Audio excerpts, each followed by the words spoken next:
네, 문화일보 정치부의 천영식 부장, 노동일 경희대 교수 나와 있습니다. 어서 오십시오. 네, 안녕하세요. 안녕하십니까. 안녕하세요. 참 정치인이 힘든 직업이에요. 쉽지 않죠. 참 애들 쓰시네요. 그렇네요. 예. 꼭 저렇게 춤추고 저런 거 꼭 해야 되나요, 근데? 선거에 나오면? 아마 뭐 저런 컨셉은 요즘 저게 그 상당히 젊은이 사이에서 인기 있는 뭐 그런 노래와 춤이니까 그 젊음을 좀 보여주려고 하는 컨셉이 아닌가 싶은데 저도 보면서 네.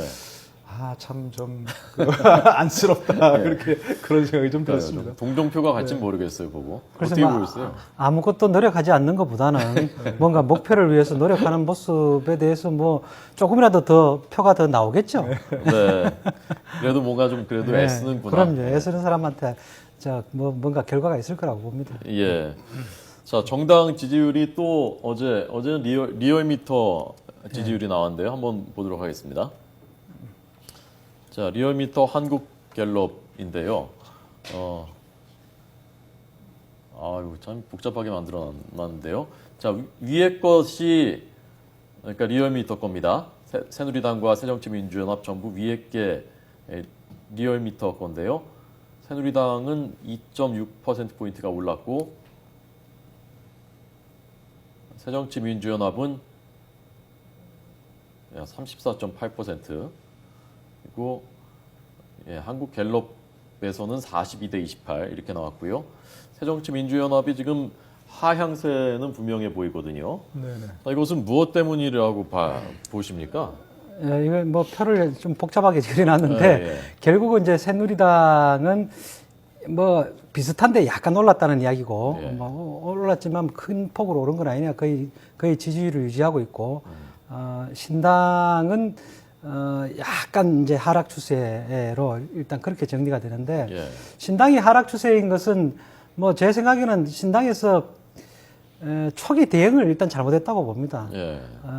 어제 사실 개인적으로 아까 화면에도 김한길 대표 이제 모습이 나왔습니다만 김한길 대표 제주에 가셨다가 올라와서 개인적으로 제가 지금 좀 만났거든요. 저녁에. 그러시군요. 예. 예. 그래서 그 부분을 질문을도 이제 드렸는데 도대체 왜 이렇게 안 뜨느냐 신당의 지지율이 김한길 대표 본인도 예상하고는 다르다. 예. 예상했을 때는 신당을 합당을 했을 때는 조금 합당 시너지 효과에 따라서 조금 뜨고 뜨다 보면 좀 한 일주일 이상 이렇게 신당 지지율이 계속 더 상승하다가 그 다음에 약간 이제 뭐 이렇게 정체되거나 뭐 이런 거는 예상했지만 지금 합당을 선언하자마자 그 다음부터 계속 이렇게 내려가는 이런 모습은 좀 뭐 본인이 생각해도 의외다 이렇게 말씀하셨는데 그 이후로는 김한길 대표의 진단은 일단은 합당을 하고 난 다음에 이게 뭔가 전국을 다니면서 합당의 효과를 끌어올리기 위한 노력을 했어야 되는데 그러지 못하고 예.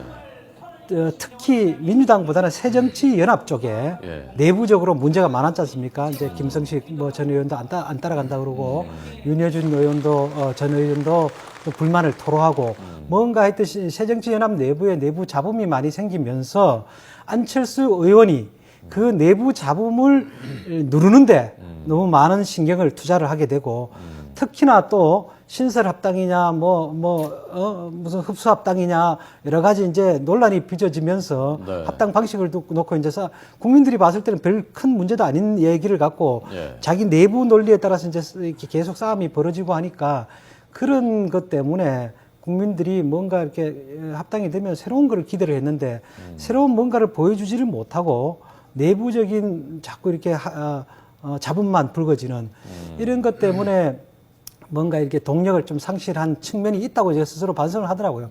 제가 봤을 때도 그 당시에 뭔가 신당이 이렇게 이제 우리가 합당을 했습니다 하면 이 합당을 한 이유는 뭐고 합당을 하면 이만큼 기대 심리가 좋아지고 또 안철수라는 의원이 지금까지 이렇게 좋은 뭐 이미지를 갖고 왔는데 합당을 함으로써 이런 이미지는 더 커지고 우리의 수권 능력은 더 향상이 되고 우리의 지지층도 더 넓어지고 뭔가 기대 심리를 더 자극시킬 수 있는 거를 쭉 이렇게 이야기를 해줘야 되는데 그런 이야기를 홍보할 기회를 많이 놓쳐버리고 자꾸 이제 내부 진통이라든가 내부 문제든 이런 게 더 포장이 되는 뭐 그런 이유가 이제 일단 지지율 하락의 요인이다 이렇게. 김한길 대표가 굉장히 내밀한 얘기를 천 부장님한테 다 했네요. 글쎄 왜 이거 여기 방송에 나와서 이렇게 얘기하실 줄 모르고 아마 어제 얘기를 하신 것 글쎄 같은데. 이거 어떻게 할지 모르겠네 이거. 네. 다음에 만나시면 뉴스인 프로그램에 직접 출연해서 좀 얘기 좀 해달라고 좀 전해주십시오. 알겠습니다. 전해주십시오. 네. 교수님 그런데 네. 문재인 안철수 이 두 사람의 갈등이 어떻게 보면 좀 심상치 않아 보이기도 하고 또 기초 선거 공천 문제로 또 맞부딪히는 양상이고 이 문제가 사실은 국민들한테는 더 좀 체감된달까요? 그렇게 영향 미치는 거 아닐까요? 뭐 예를 들어서 민주당 내부에서 그 김한길, 안철수 한 편에 있고, 예를 들면 친노 세력의 안철수 한 편에 있고, 뭐 언젠가는 좀 뭐 어떤 걸 불러서 하더라도 뭐 갈등이 불거질 것이라 하는 건 뭐 누구나 다 예상했던 분 아니겠습니까? 예. 뭐 정당이라면 또 어느 정도는 그런 또 이견이 있는 게 뭐 당연한 것일 수 있고요. 일사불란이라는 게 있을 수 없는 부분이니까. 네.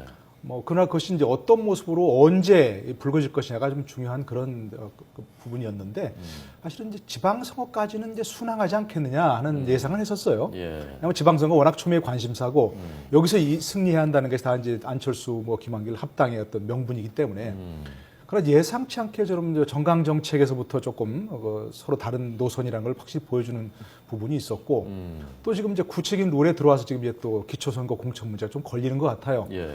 물론 문재인 그 의원이 한 얘기는 기초선거 공천 문제를 제고하자, 뭐 해야 된다, 공천해야 된다 그런 차원의 문제는 아니고 일단 당원들에게 이해시키는 그런 자리라도 있어야 하지 않느냐 이런 것이었지만 실상은 지금 민주당 내부에서 많은 사람들이 이 기초선거 무공천 문제를 제고해야 한다는 의사를 조금 전달한 것이라고 저는 그렇게 보여져요. 예. 기본적으로 또 그리고 이제 그런 것뿐만이 아니고 이제 기본적으로 사실은 그 안철수와 그 안철수 의원과 문재인 의원을 비롯한 친노 세력 간에 함께 할 수 없는 어떤 그 지향점이 있다는 것은 분명한 사실이고요. 예. 그것을 자꾸 이제 우클릭함으로써 조금씩 포괄하자 이런 부분이었는데 뭐 그런 것이 분명히 하나 깔려 있는 부분이 있고 또 한 가지는 지난 대선 때 어떤 그 있었던 양자 간의 회동을 통해서 또 안철수 후보가 결국 그냥 양보해버리는 네. 그런 모양새로 끝난 것이 결국 또 양쪽에 앙금이 남아있는 부분이 있을 수 있다 하겠죠.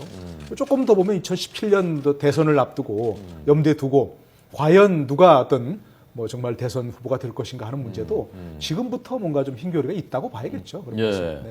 기초선거 공천 문제는요. 그 참 복잡한 문제 간단치 않을 것 같은데 어떻게 될 것 같습니까? 간단치 않은 문제이긴 한데 네. 너무 복잡하게 풀면 저는 이제 더 복잡해진다고 보고 일단은 지금 문제가 되는 것은 새누리당은 기초선거 공천을 하는데 예. 민주당은 스스로 안 하겠다고 선언을 해버렸단 말이죠. 예. 그래서 강제적으로 그렇게 할 필요도 없는데 이제 민주당 쪽은 뭔가 대선 공약을 지키겠다는 그런 스스로의 어떤 의지에 따라서 그런 이제 선언을 했는데 말하자면 한쪽은 그냥 뭐 달리기를 하는데 그냥 뛰는데 한쪽은 모래주머니를 차고 달리는 거 아니냐. 네. 그래서 우리는 원천적으로 이제 힘든 싸움을 시작하고 있는 거다. 이제 민주당 내부에서 그렇게 주장하고 있는 거죠. 예. 그럼에도 불구하고 민주당이 이 싸움을 자체를 그 선거 자체를 힘들게 시작하고 있는 거는 맞지만 스스로 공약을 했고 지키겠다고 약속을 냈고 또 그 약속에 따라서 신당이 만들어지는 거고 이렇게 했으면 일단은 그 이해관계의 득실을 좀 떠나갖고 일단 지킬 수밖에 없다고 생각하거든요. 여기서 예. 뭐 그거를 다시 번복을 한다든가 저는 그거는 공당의 태도로서는 불가능하다고 보고 만약에 그렇게 했을 때 가져올 수 있는 후폭풍은 지금 저 공천을 안 하는 것보다 훨씬 더 큰 문제가 벌어질 수 있거든요. 그리고 어제 문재인 의원이 무슨 다시 이제 의견 수렴 절차를 거쳐야 된다 이렇게 말씀하셨는데 저는 상당히 부적절한 이제 발언이다 이렇게 보는 게 이미 이 민주당 자체가 이거를 위해서 당원 투표도 하고 당원들을 했었죠. 예, 의사를 결집하는 그 과정을 다 거쳤습니다. 예. 거쳤는데 다시 상황이 뭐 어떻게 바뀌었는지 모르지만 또 약간 얼마가 지났다고 해서 또 다시 하자. 이거는 제가 볼 때는 책임 있는 자세라고 볼 수는 없고 또 네. 문재인 의원 자체가 남들이 126명의 의원들이 다 이거 하지 말자 하더라도 스스로는 대선 후보로서 공약을 한 사람인데 혼자라도 공천을 하지 말아야 된다, 무공천을 해야 된다라고 주장해야 저는 뭐 정치개혁상 도리상 마땅하다고 생각을 하는데 네. 그것을 무슨 누구의 이해를 대변하기 위해서 했는지는 모르겠습니다만은 명분상 그렇게 해서 저는 썩 이렇게 좋은 말씀이다 이렇게 보기는 어려운 것 같습니다. 네, 뭐 저도 최근에 이제 나왔었던 말씀해 발언들 잠깐 보고요. 예, 예. 그 보고서 좀 하겠습니다. 안철수 의원 발언이 있는데요. 제주에서 토크 콘서트에서 얘기한 것인데요. 국익을 해칠 것이라는 판단에서 공개를 반대했는데 여야가 NLL 대화로 공개를 통과시켰다. 이게 문재인 의원을 겨냥한 것이 아니냐라는 분석이 관측이 나왔었고요. 또 김한길 대표의 또 발언도 있습니다. 집권 가능성이 있는 분이 여기 있다라면서 이제 뭐 안철수 의원을 이제 소개했다는 것이고요. 여기에 대해서 윤호중 의원, 뭐 문재인 의원의 대변인 역할을 하고 있죠. 우리 당의 정권 잡을 능력을 갖추고 있는 분들은 많죠. 라면서 우회적으로 반박을 했습니다. 자, 네, 교수님 말씀하시죠. 네. 아까 저 한 가지만 좀 첨언하면요. 네. 저도 지금 민주당이 다시 당론을 바꾸면 그거 정말 족도밥도 안 되는 그런 상황이 돼버릴 거고요. 마치 그렇게 되면 또 그 기초선거 무공천이라는 걸 미끼로 해서 뭐 표현이 어떤지 모르겠습니다만 안철수 의원을 끌어들이고 그 다음에는 또 상황이 바뀌었다는 걸 해서 또 태도를 바꾼다. 이건 정말 뭐 새정치란 그 당명을 떼버려야 할 부분이라고 생각되고요. 그리고 저는 그 지금 자꾸 무공천을 하면 모두가 전멸한다고 하는 그것도 너무 지나친 단순화일 것 같아요. 오히려 그럼으로써 중앙당의 관여 없이 지역에 있는 사람들끼리 어떤 단일로 하든 서로 협의를 해서 어떤 사람 후보로 하든 그런 정치적 역량을 기초에서부터 키울 기회라고 저는 그렇게 생각합니다. 예. 이게 지나친 이상론인지 모르겠지만 네. 지금 다 각 지역에 보면 지역위원회가 다 있지 않습니까? 그럼 지역위가 주도를 해가지고 네. 만약 그 야권 후보, 야권 성향 후보들이 난립할 우려가 있다. 그러면 거기에서 자체적으로 경선이든 아니면 뭐든 실시해가지고 한 사람 내세우는 걸로 하자. 이렇게 해서 저는 자체적으로 정치적 정리를 하는 것이 지금 중앙당만 바라보면서 우리는 어떻게 해야 되냐 하고 바라보는 것보다는 네. 훨씬 기초선거 공천 안 하는 그런 취지를 살리고 그 풀뿌리에서부터 정치적 역량을 키워나가는 그런 좋은 기회라고 생각해서요. 저는 다시는 그런 얘기 안 나와야 생각하고 오히려 지역에서 좀 미리 각성하는 부분이 있어야 된다. 이렇게 생각을 합니다. 예, 알겠습니다. 자, 이번엔 새누리당 얘기를 잠깐 해보도록 하겠습니다. 자, 다음 주제 그래픽으로 보시겠습니다.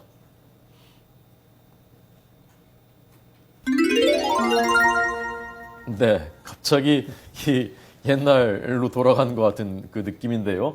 이 친박, 비박이겠죠. 친박, 비박계 간의 이 갈등이 지금 여성 우선 공천 문제로 불거지고 있다. 특히 문제가 되고 있는 곳이 서울 강남하고 포항이라고 합니다. 여기에 말하자면 친이계들이 지금 자리를 잡고 있는데 여기에 여성 우선 공천을 하겠다는 것은 친박계가 몰아내려고 하는 것이 아니냐라는 그런 불만들이 쏟아져 나오고 있다는 거. 어떻게 보면 이게 또 서울시장 경선하고 연결될 수도 있는 거고요. 네. 자, 이 갈등이 어떻게 전개될 것 같습니까? 글쎄 이제 이 갈등이 저희가 또 좀 복잡하게 전개가 되고 있는데 예. 사실 여성 대통령 시대를 맞아서 여성들이 공직사회에 더 진출해야 된다는 그 당위성은 일단 하나가 있습니다. 그 당위성은 누구도 부인하지 못하는 당위성이고 그거는 뭐 여성 대통령 이전에도 과거 정권에서도 항상 제기됐던 당위성이죠. 그리고 우리나라의 여성 공직자, 고위공직자 비율이라는 게 사실 뭐 15%도 안 되는 아주 낮은 비율인데 예.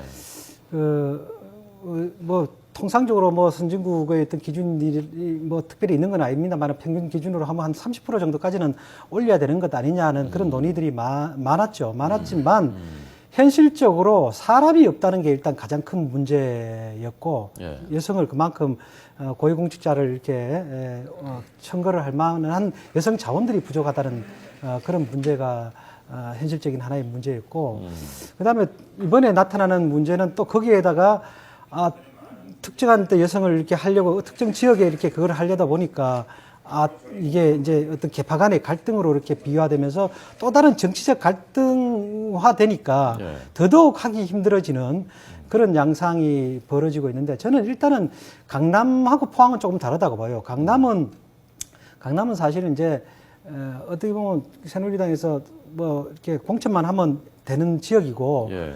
일종의 특혜 지역이죠. 그 포항도 특혜 지역이긴 합니다만 그건 이제 지역이고 서울 중앙에서 이제 강남이라는 거는 특혜 지역이기 때문에 거기에 한번 공천을 하면 그냥 4년을 특혜를 갖고 4년을 하는 거거든요. 예. 그래서 지난번에 지금 현재 이제 구청장도 그런 특혜를 받아서 사실은 이제 구청장이 되신 분이기 네, 때문에 그분이 이명박 정부 시절에 그렇죠. 서울시 고위 간부를 네. 거친 꼭- 신현희 꼭 구청장. 이제 친이 친박이다를 저는 떠나서 이제 그 부분은 이제 어떤 서울 강남 지역에 대한 공천 원칙은 별도로 저는 이제 세워야 된다고 보거든요. 예. 새누리당에서 강남은 한 번 이상 뭐 하지 않는 걸로 원칙을 한다든가 뭐 그렇게 해서 이제 좀 정리할 필요가 있고 오히려 강남에서는 기존에 지금 나서고 있는 남자 후보들이 더 이렇게 반발을 한다고 그러니까 좀 조금 이제 약간 뭐라고 할까 누구 손을 들어주기에는 상당히 좀 복잡한 그런 측면이 있고 예. 포항은 이제 친이 친박 대결이 이제 조금 더 분명하게 선명하게 드러나는 것이죠. 그래서 이제 지금 현재 뛰고 있는 사람들이 대부분 이제 친이 주자들인데 여성이 친박 여성이 한 분 딱 뛰고 있는데 여자를 하자는 거는 그분을 주겠다는 의도 자체가 너무나 분명하게 보이는 것은 포항입니다. 그래서 이제 포항이 더 논란이 되고 있는데 포항 부분은 그래서 사실은 이제 전직 대통령의 고향이고 하니까 이 그 부분에 대해서 너무 이 친박 지도부가 이렇게 몰아가는 예. 그런 형국으로 하면 저는 친이 친박 갈등이 좀 벌어질 수밖에 없는 그런 상황이 있기 때문에 포항 부분에 대해서는 아마 뭐 재고가 있거나 좀 논란이 더 많을 것 같습니다. 예, 잠깐 설명드리면 여기 지금 뛰고 있는 분이 이명박 정부 시절에 아주 경찰 공무원 중에 잘 나간다고 했었던 이강덕 해양경찰청장까지 했었는데 이분이 지금 여기 뛰고 있는데 여성을 우선 공천한다고 하니까 네. 이명박 대통령 고향인데 교수님 어떻게 보십니까? 그러니까 이런 부분도 사실은 새누리당에서 뭔가 분명한 기준을 먼저 세우고 예. 그리고 거기에 맞춰서 어떤 지역을 선정했으면 잡음이 없었을 텐데 기준을 세우는 대신에 뭔가 지역 먼저 선정해놓고 그걸 이제 공천관리위원회라죠 지금은 공천관리위원회에서 선정을 하니까 그 이후에 최고위원회 가서 그냥 최고위원회 사실은 의결만 하는 기관인데 예. 그걸 또 이곳을 빼라 넣어라 이런 얘기가 나오니까 사실은 지금 말씀하신 대로 이건 뭐 저 친박 비박도 이 경쟁을 부추기는 게 아니냐 이런 얘기가 나오는 거거든요. 원래는 이제 강남구도로서 서초구와 함께 여성 우선 공천 지역으로 들어갔었죠. 예. 공천관리위원회에서는 말씀하신 대로 누구나 다 아는 거지만 그쪽은 사실 뭐 새누리당 깃발 달면 다 되는 거 아니냐 이런 식의 생각이 드는 곳이니까. 예. 그런데 최고위원회에서 강남 지역을 여성 우선 공천역에서 빼버렸어요, 사실은. 그러니까 지금 현재 현직구청장이 여성구청장이고, 예. 이거 이명박 정부에서 서울시 공무원을 고위공무 지냈던 그 친이계로 분리되니까 차라리 이렇게 만약 강남 지역을 여성 우선 공천역에서 빼는 것은 그 여성 구청장을 이제 공천 안 해주겠다는 거 아니냐. 이래서 이제 뭐 친박 우대가 아니냐, 예. 친이 배제 아니냐 이렇게 나오는 것이고, 네, 포항은 지금 설명하시니까 이제 그렇고요. 그래서 저는 지금부터라도 제가 보기에는 지역 먼저 선정할 것이 아니고 네. 공천관리위원회에서 어떤 기준을 가지고 여성을 우선 공천할 것인가 하는 기준을 먼저 세워야 된다고 생각합니다. 조금 늦었다 하더라도 네. 예를 들자면 예를 들어서 뭐 새누리당이 여론조사상 절대 강세 지역으로 나온 곳에는 여성 우선 공천을 한다. 이런 식으로 한다면 그 뭐 거기에 따라서 여성 우선 공천을 한다면 누가 뭐라고 하겠습니까?